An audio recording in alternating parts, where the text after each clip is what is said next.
ईश्वर, अल्लाह, God पे आधारित पूजा पाठ, नमाज या फिर प्रार्थना करना समाज के लिए कितना उपयुक्त है और इसका कोई वैज्ञानिक कारण है भी या नहीं है। आमतौर पे आप देखते हैं कि साइंस पढ़े हुए कई सारे इंजीनियर, प्रोफेसर, डॉक्टर्स भी आए दिन पूजा पाठ करते हुए, नमाज पढ़ते हुए और चर्च में प्रार्थना करते हुए पाए जाते हैं। ये जो भी बातें हैं, क्या इनका कोई वैज्ञानिक कारण है या नहीं है, इसी की आज हम पड़ताल करेंगे बिल्कुल साइंटिफिक वे से। मसलन आपने देखा होगा कि कई धार्मिक रीति रिवाजों में जैसे कि पूजा पाठ, मंदिर जाना और वहाँ पे मंत्रों का उच्चारण, फिर आपने ये भी देखा होगा लोगों को अक्सर हर फ्राइडे को नमाज पढ़ते हुए, और आपने ये भी देखा होगा कि सैटरडे को या संडे को चर्च में जाकर वहाँ पे प्रार्थना करते हुए, प्रेयर करते हुए, यहाँ पे अक्सर पब्लिक जाती है और इस तरह की प्रैक्टिसेस करती हैं। वहाँ पे वे कुछ मंत्र बोलते हैं, कुछ अरबी वर्ड्स बोलते हैं या फिर कुछ प्रार्थना करते हैं। क्या उनकी बातें ईश्वर, अल्लाह या फिर गॉड के पास पहुँच पाती है या नहीं पहुँच पाती है? इसको समझने के लिए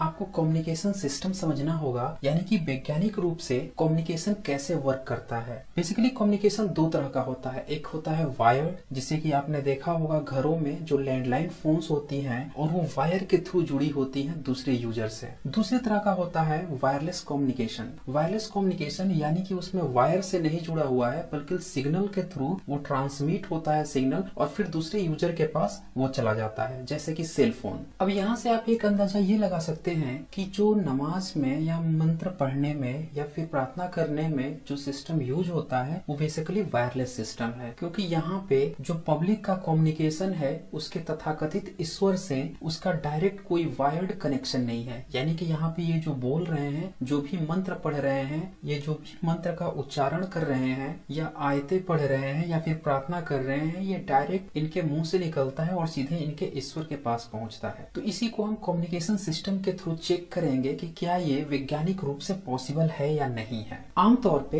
कम्युनिकेशन एस्टेब्लिश होने के लिए वायरलेस कम्युनिकेशन में दो रिक्वायरमेंट होती है। पहली रिक्वायरमेंट है फिजिकल मैसेज की और दूसरी रिक्वायरमेंट है ट्रांसमीटर या रिसीवर डिवाइसेस की। फिजिकल मैसेज कहने का मतलब ये है कि जैसे कोई इंसान है और जब ये कुछ बोलता है तो यहाँ से फ्रीक्वेंसी जनरेट होती है। यही फ्रीक्वेंसी जो दूसरे इंसान है उसके ईयर्स पे कंपन प्रोड्यूस करती है, और ये जो डिफरेंट फ्रीक्वेंसी होती है इनके अलग अलग कंपन से यहाँ पे हमें फील होता है कि ये ए बोल रहा है, बी बोल रहा है, सी बोल रहा है, क बोल रहा है, ख बोल रहा है। यानी कि अलग अलग जो शब्दों की फीलिंग्स आती है वो बेसिकली फ्रीक्वेंसी के कंपन से होता है, तभी हम दूसरे की लैंग्वेज को समझ पाते हैं या उसे सुन पाते हैं। लेकिन जो हम फिजिकली बोलते हैं इसकी कुछ लिमिटेशंस हैं। आप ये पाओगे कि ये फ्रीक्वेंसी जैसे जैसे दूरी बढ़ती है इसकी स्ट्रेंथ कम होती जाती है, यानी कि ये 10 मीटर बाद इसकी स्ट्रेंथ थोड़ी कम हो जाएगी, 100 मीटर बाद ये और भी कम हो जाएगा, और हो सकता है 200 मीटर बाद ये बिल्कुल ही नेग्लेक्ट हो जाए। और यहाँ पे जो इंसान खड़ा होगा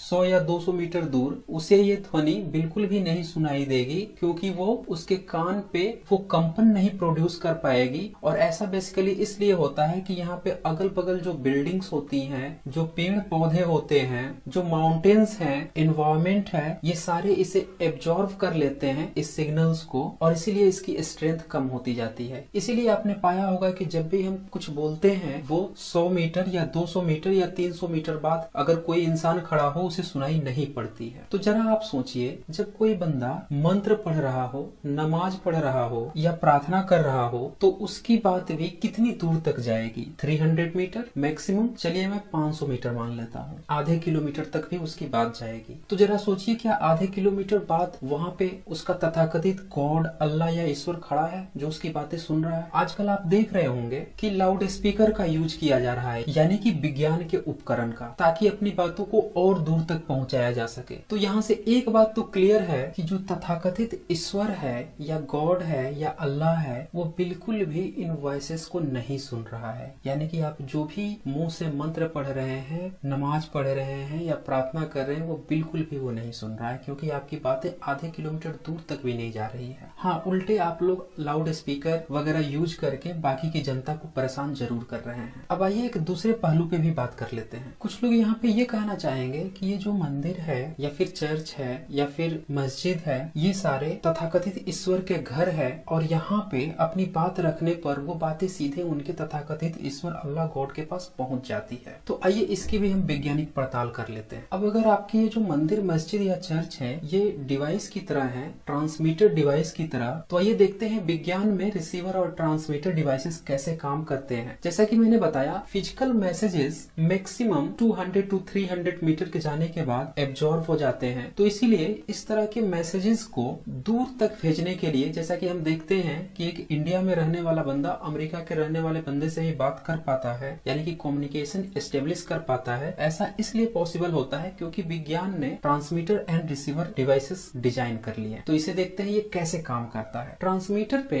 बेसिकली जो भी ह्यूमन वॉइस होती है, इसे पहले प्रोसेसिंग की जाती है और उसे इलेक्ट्रिकल सिग्नल में कन्वर्ट किया जाता है और फिर एक एंटीना की जरूरत होती है ट्रांसमीटर पे, जिससे आप इस इलेक्ट्रिकल सिग्नल को ट्रांसमिट करो। एंटीना बेसिकली इलेक्ट्रिकल सिग्नल को इलेक्ट्रोमैग्नेटिक वेव में कन्वर्ट कर देता है और यही इलेक्ट्रोमैग्नेटिक वेव वायुमंडल में ट्रांसमिट होती है। फिर रिसीवर पे एक एंटीना लगा होता है जो इसे रिसीव करता है और फिर यहाँ पे इलेक्ट्रिकल सिग्नल में कन्वर्ट कर देता है। फिर यहाँ पे फर्दर प्रोसेसिंग होती है जिसे कि रिसीवर कहा जाता है और प्रोसेसिंग होकर फिर से आपको एक्चुअल मैसेज मिल जाता है जिसे आप सुनते हो। तो इस तरह से कम्युनिकेशन एस्टेब्लिश होता है। अब अगर मंदिर, मस्जिद, चर्च इस तरह के ट्रांसमीटर डिवाइस की काम कर रहे हैं तो आपके ईश्वर के पास भी ये रिसीवर होना चाहिए, और अगर ये नहीं है तो आपका ईश्वर आपकी बात तो सुन ही नहीं पाएगा, क्योंकि आपकी जो आवाज जा रही है वो इलेक्ट्रोमैग्नेटिक वेव में जा रही है। अब यहाँ पे कुछ लोग ये कह सकते हैं कि जो तथाकथित सुपर नेचुरल पावर है उसे किसी रिसीवर डिवाइस की जरूरत नहीं है। तो जब उसे किसी रिसीवर डिवाइस की जरूरत नहीं है तो फिर मैं ये कहूंगा कि उसे किसी ट्रांसमीटर डिवाइस की भी जरूरत नहीं है, यानी कि उसे किसी भी तरह के टेम्पल, मस्जिद या फिर चर्च की भी जरूरत नहीं है। तो दोनों रूपों में हमने देखा कि कम्युनिकेशन एस्टेब्लिश करना ईश्वर से बिल्कुल भी पॉसिबल नहीं। अब आइए मैं आपको एक और फैक्ट बताता हूँ। ये जो भी कम्युनिकेशन मैंने आपको बताया, ये सिग्नल जा रहे हैं एक इंसान से दूसरे इंसान के पास, ये सारे के सारे मीडियम पे वर्क करते हैं, यानी कि मीडियम हमारे पास एयर है। अगर वायर्ड हुआ तो वहाँ पे वायर होते हैं, ऑप्टिकल फाइबर केबल हो सकता है, लेकिन यहाँ पे बात हो रही है वायरलेस की, क्योंकि आपका ईश्वर तो बिना किसी वायर के ही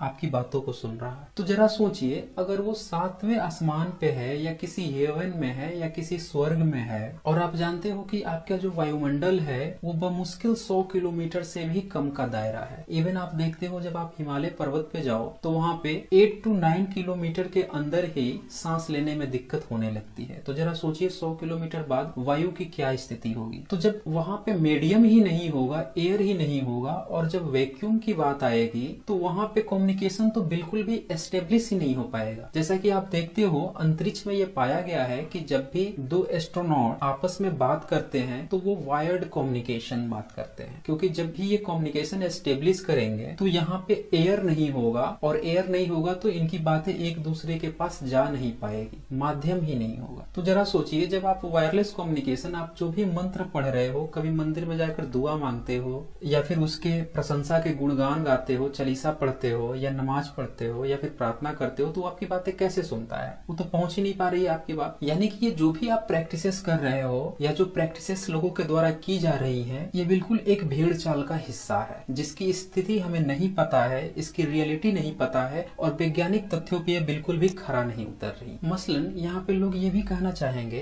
कि जो तथाकथित सुपर नेचुरल है वो सारी चीजों को देखता है, वो हर चीज को गौर करता है, सबका रिकॉर्ड करता है और फिर बाद में फैसले करता है। तो आइए इसकी भी वैज्ञानिक पड़ताल कर लेते हैं कि वो कैसे इसे देखेगा जो भी घटनाएं घट रही हैं। क्वेश्चन ये भी राइज होता है कि एक बिल्डिंग के अंदर वो कैसे देखेगा, एक घर के अंदर कैसे देखेगा, किसी गुफा के अंदर वो कैसे देखेगा। इसके लिए आप ऐसे समझे कि ये हमारी पृथ्वी है और यहाँ पे अगर कोई इंडियंस पब्लिक रह रही है और इधर कहीं यूएसए है, अमेरिका है, तो जरा सोचिए कि अगर ईश्वर यहाँ कहीं पे है, 7वें आसमान पे है, हालांकि नहीं है या है वो एक अलग मुद्दा है। अभी मैं धार्मिक लोगों के अनुसार ये मान के चल रहा हूँ कि वो है, कहीं दूर से देख रहा है, उसके 7वें आसमान से, स्वर्ग से या फिर उसके हेवन से। तो चलो यहाँ से वो देख रहा है, तो तो यहाँ पे जो यूएस का बंदा होगा उसी समय उसे वो कैसे देखता होगा। अगर यहाँ से उसकी जो विजिबिलिटी होगी वो कुछ इस तरह से होगी, वो इसके बैक साइड में कैसे देख। यहाँ पे देखने के लिए ऑफ कोर्स एक आंख का यहाँ भी होना जरूरी है ताकि वो इसे भी इस पल में देख सके, यहाँ पे भी ऑब्जर्वेशन ले सके। तो यहाँ पे फिर दो तर्क आते हैं कि क्या ईश्वर दो है या कई सारे हैं, या फिर वो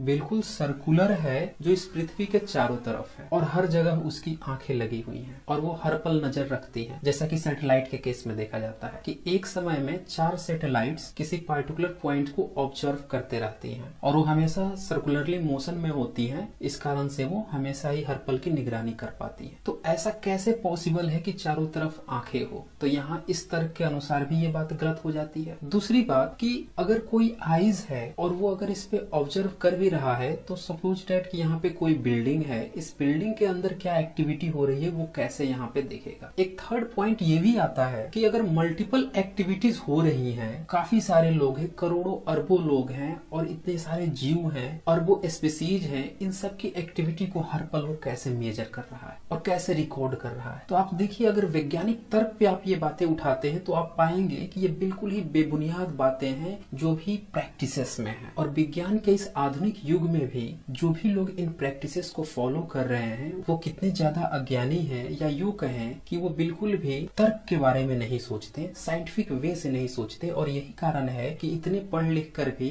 विज्ञान पढ़ने के बाद भी प्रोफेसर, डॉक्टर, इंजीनियर्स और हाई पदों पे बैठे हुए रैंकर्स इन्हीं प्रैक्टिसेस करते हुए पाए जाते हैं। तो दोस्तों, आज का कंटेंट आपको कैसा लगा इसके बारे में आप हमें जरूर लिखें, कमेंट करें, अपने सजेशंस जरूर दें, क्योंकि आपके सजेशन से हम इस चैनल में और भी बेटर कंटेंट को प्रोवाइड कर सकते हैं, बिल्कुल वैज्ञानिक तथ्यों के आधार पे, जिससे कि समाज में फैली हुई कुप्रथाएं और घटित हो रही जितनी भी घटनाएं हैं जो कि अवैज्ञानिक है उसके बारे में जागरूकता फैलाई जा सके। तो आज बस इतना ही। धन्यवाद।